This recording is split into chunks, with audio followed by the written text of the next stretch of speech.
social psychologist Jonathan Haidt in The Anxious Generation points to a paradox you're already feeling.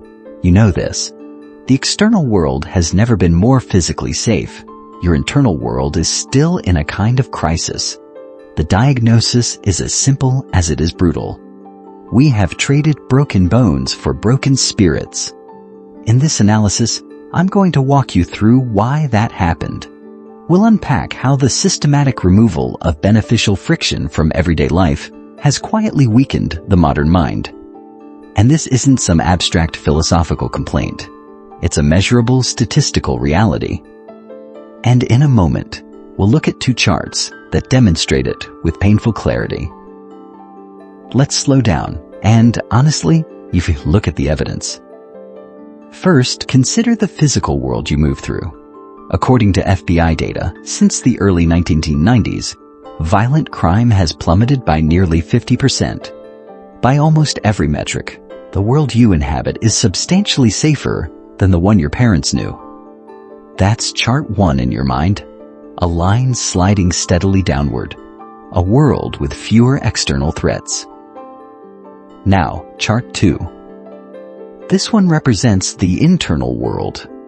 During the same period that physical risk declined, rates of anxiety, depression, and hopelessness among young people have skyrocketed. Data from the NIH shows that in just the last decade, the prevalence of major depression has surged by over 60%, a line moving sharply upward. This tension you feel isn't just a feeling. It's a quantifiable inverse correlation, a paradox written in data. We have traded a world of broken bones for a world of broken spirits. This isn't nostalgia, it's a clinical diagnosis. So if a safer world is making us psychologically unwell, we have to ask, what is the poison? The first ingredient is a state of being we've been conditioned all our lives to fear and eliminate. And yet its very absence is what is hollowing you out from the inside. That poison everyone warns you about? Honestly, it's unstructured time. What you and I simply call boredom. Back in the 1970s, boredom wasn't, a glitch you scrambled to optimize away. It was built into the architecture of everyday life. Waiting for a bus, a slow afternoon with nothing scheduled, the long silence of a car ride. These moments weren't flaws in the system. They were neurological triggers. This unstructured time pushed the brain into a state scientists now call the default mode network, or DMN. Think of the DMN as your mind's private conference room, a hyper-connected state that only switches on when you stop locking your attention onto external tasks. The door closes, the notifications of the world go dim, and suddenly, the real work begins. Your brain quietly consolidates memories. You reflect on who you are, and you start linking disparate ideas together to build a coherent sense of self. The DMN is the engine of identity. The modern smartphone, by design, is a default mode network killing machine. Every tiny 3-second gap of inactivity becomes an opportunity for it to inject a stimulus, a notification, a scroll. It has stripped you of the basic prerequisite for self-knowledge, the capacity to sit in solitude, to simply be alone with your own thoughts, uninterrupted. You can see the evidence of this loss in the culture itself. The recent viral wave of so-called do-nothing challenges is not just a quirky online fad. It's an intuitive rebellion, a subconscious craving for the very mental state we've been carefully engineered to fear. But rebuilding your capacity for boredom is only the first step. Because your mind hasn't just been deprived of empty space. It has been deprived of something else, a kind of beneficial resistance, a subtle friction that works like strength training for the soul. This strength training has a formal name. Psychologists call it Eustress, the kind of good stress that comes from a challenge and leaves you stronger than before. But I prefer a simpler, more tangible word, friction. Honestly, your inner world feels fragile not because you're weak, but because you grew up in a zero friction world. The world of the 1970s was a high-friction world. Every desire required effort. Every goal demanded patience. Consider for a moment the simple act of listening to music.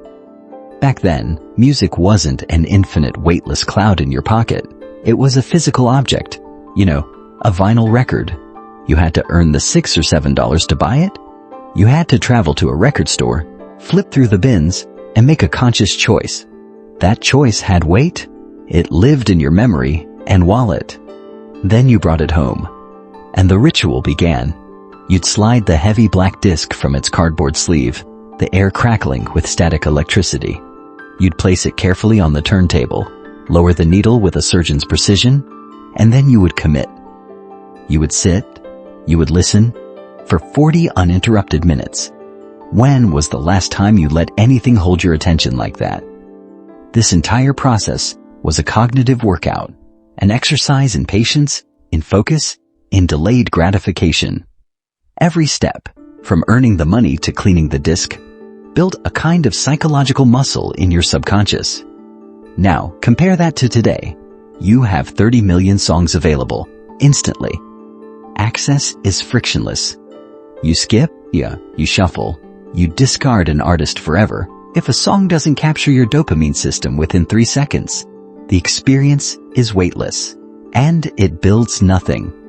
That reveals a difficult truth. Convenience is often the enemy of character. So we've lost the empty space for self-reflection, and we've lost the healthy friction that slowly builds our resilience. But there is a third, and perhaps more insidious loss. It's the loss of the right to fail in private. The freedom to be awkward, to make mistakes, and to be a fool, without a permanent global audience watching and recording it all. This was the third pillar of a resilient mind. Anonymity. Back in the 1970s, you existed primarily inside the finite container of human memory. A mistake was temporary. Its blast radius was local. You carried a fundamental right that has since been quietly erased, the right to be forgotten. That invisible buffer gave you the psychological safety net you needed to experiment with your identity, to take social risks, to be awkward on purpose. Knowing that failure was a lesson, not a life sentence. Today, you live inside what sociologists call a digital panopticon, a kind of prison architecture where the guards are everywhere and nowhere at once. You're no longer just an individual in the wild. You're a performer on a permanent stage. Think about it for a second. In 1978, you could do something foolish at a party, and by Monday it was already dissolving into a rumor, a distorted memory shared between a handful of people. In 2024, that exact moment is a 4K video, stored on a server in another hemisphere, an eternally accessible file, waiting to be judged by a future employer, a new partner, or a faceless digital crowd. The result is a low-grade, chronic performance anxiety. A subconscious understanding that any deviation from the accepted script can explode into permanent, disproportionate consequences. Honestly, that pressure doesn't just discourage epic failure. It quietly punishes authenticity itself. But what happens when that global stage vanishes, and it's just you, face to face with another human being? The 1970s had a training ground for precisely this, a place with no block button, no mute function, no digital escape hatch. Its disappearance goes a long way toward explaining why you can feel so profoundly alone in a world filled with thousands of connections. That training ground you remember, the one with no block button and no digital escape hatch, was what sociologists like Ray Oldenburg called a third place. All of these were the unsupervised domains of youth, separate from both home and school. Think of the arcade, the mall, the public park. And you need to see this clearly. Their primary function was not entertainment. They were laboratories for emotional intelligence, places where your nervous system learned how other humans actually feel. In a 1970s arcade, a single quarter set on the glass of a game cabinet was a binding social contract. That coin was a line, and you had to negotiate your place in it. If a local bully tried to take your turn, you had two options: stand your ground or fold. Both choices carried immediate, real-world consequences. So, you were forced to read the subtle shifts in body language, the edge in a voice, the tension thickening in the air. There was no moderator you could appeal to, no report button you could silently click. You were navigating a complex, high-friction social simulation in real time. A Discord server cannot replicate this. Conflict there is mediated by a third party. Disagreement is dissolved with a block. The messy, awkward, and crucial data of face-to-face human interaction gets sterilized away, filtered out like noise. This is the exact moment in history where we confused connectivity with connection. We built global networks that gave us the illusion of community, while quietly dismantling the very arenas where we learned how to actually exist with one another. And this loss of real-world social intelligence was not some isolated glitch. It was reinforced by a profound shift in the single most powerful signal a child receives, a signal of trust, or its absence, sent from their own parents. That signal of trust, or the empty space where it should have been, takes us to the final intimate pillar of this psychological shift, the philosophy of parenting. The 1970s was the era of what we now call benign neglect.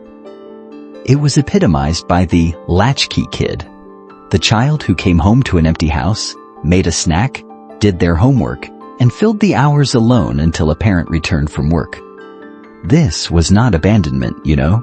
It was a powerful unspoken message transmitted from parent to child. I trust you. I believe you are capable. That message is the seed of true self-efficacy. Without a parent's constant intervention, a child is forced to construct an internal locus of control, to feel, my life depends on what I do. When a parent's intervention is constant, the training pattern reverses. The child learns to depend on an external locus of control, waiting for someone else to step in, decide, fix, rescue.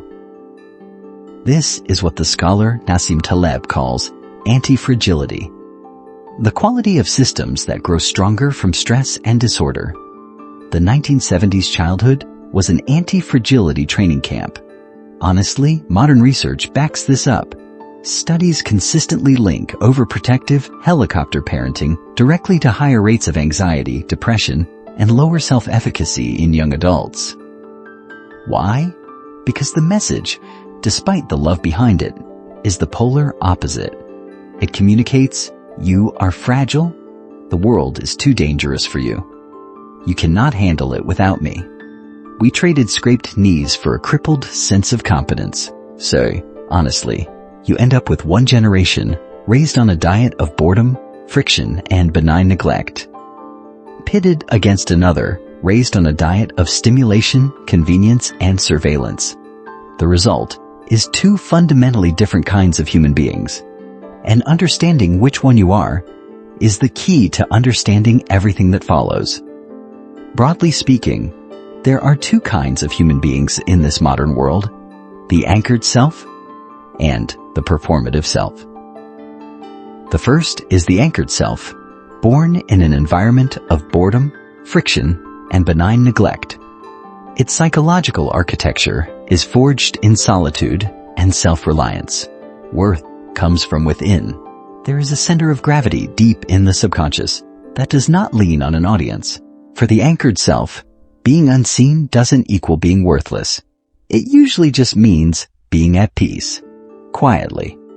The second is the performative self, carefully cultivated by the modern digital landscape. Its entire structure rests on external validation, likes, comments, views. That makes it inherently fragile, dependent on a constant stream of audience feedback just to feel it exists at all. Its worth is never owned. It's rented day by day. That contrast is the core distinction. And it explains why the capacity for deep work is now a kind of superpower. Deep work meaning the ability to focus without distraction on a cognitively demanding task, as Cal Newport defines it. The anchored self was trained for this by default. The performative self, by contrast, is almost neurologically wired against it. So if you recognize yourself in the performative self, that fragile state, dependent on the crowd, are you doomed to live like this? You're not doomed. It simply means you've finally diagnosed the condition accurately, and now you're ready for the solution. The goal is not to run backwards into some romanticized past, but to evolve, to become a new kind of being the modern world quietly, desperately needs. Now that you understand the problem, you're finally in a position to design the solution. The past is a lesson, not a destination. We cannot go back. So, the answer is not to become a Luddite and retreat from the world. The answer is to evolve, to forge a new philosophy for this new age. This philosophy is what I call Digital Stoicism. A digital stoic understands a fundamental truth your subconscious already suspects. Technology is a tool, not a master. They consciously choose what to engage with because they recognize that their mind and their attention are their most valuable, non-renewable resources. But becoming a digital stoic is not a vague philosophical wish. It is a protocol, a deliberate set of rules for living. In the next part, I will give you the 4 most critical rules to begin. Here are 4 rules in that protocol. This is where your training in mental sovereignty begins now. First, you practice what I call strategic boredom. Honestly, you deliberately carve out empty space in your day so your mind can drop back into its default mode network, the quiet background system where your subconscious sorts through your life and real self-reflection happens. Your first step is intentionally small. This week, leave your phone in another room for one 15-minute block of solitude each day. Sit or stare out a window. Do nothing except watch your thoughts appear and disappear. Second, you reintroduce healthy friction. Convenience is the enemy of character. Choosing the slightly harder path trains your psychological immune system. Your first step is simple. The next time you need to have a meaningful conversation, pick up the phone and make a call instead of sending a text. Notice the subtle but powerful difference in real-time vocal interaction. And here's the paradox, the critical failure point. You might hear practice boredom and add friction and think you've got the essence of it. Let's be real. The first 2 rules only pour the foundation. Without the next 2, that foundation is guaranteed to collapse under real-world pressure. This is where most self-improvement fails. It explains the what, but it never teaches the how. The next 2 rules are the how.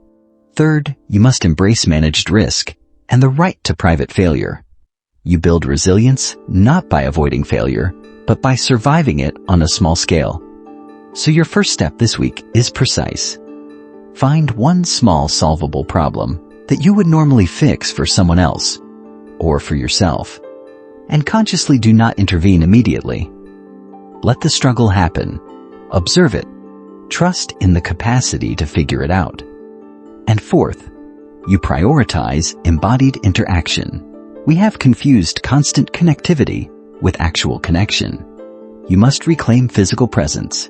Your first step, schedule 1 hour of device-free time with one person you care about. Phones off, notifications silenced. Simply offer your undivided attention. That is the rarest commodity in the modern world. These 4 rules are not just for coping. They are designed for transformation. They are tools to reclaim your mind and build something immovable within. Because the ultimate lesson from the past isn't about what we have lost. It's about what you can still become. The real lesson from the 1970s isn't nostalgia at all. It's a stark, almost uncomfortable truth about the human condition, honestly. You're not shaped by your comfort. You're forged by the challenges you consciously choose to walk through. By deliberately practicing the principles of digital stoicism, you build an anchored self. This is more than resilience. In a culture saturated with shallow signals, The ability to sink into deep focus becomes a quiet superpower. The goal isn't to retreat from the world. It's to find your footing inside it. Sometimes, the only way to find yourself is to get lost, to slip into solitude and listen to whatever is still there when the noise is gone. If this exploration touched something in you, subscribe to stay with this inquiry and quietly pass it to the one person you know who is also searching for depth in a world that feels shallow.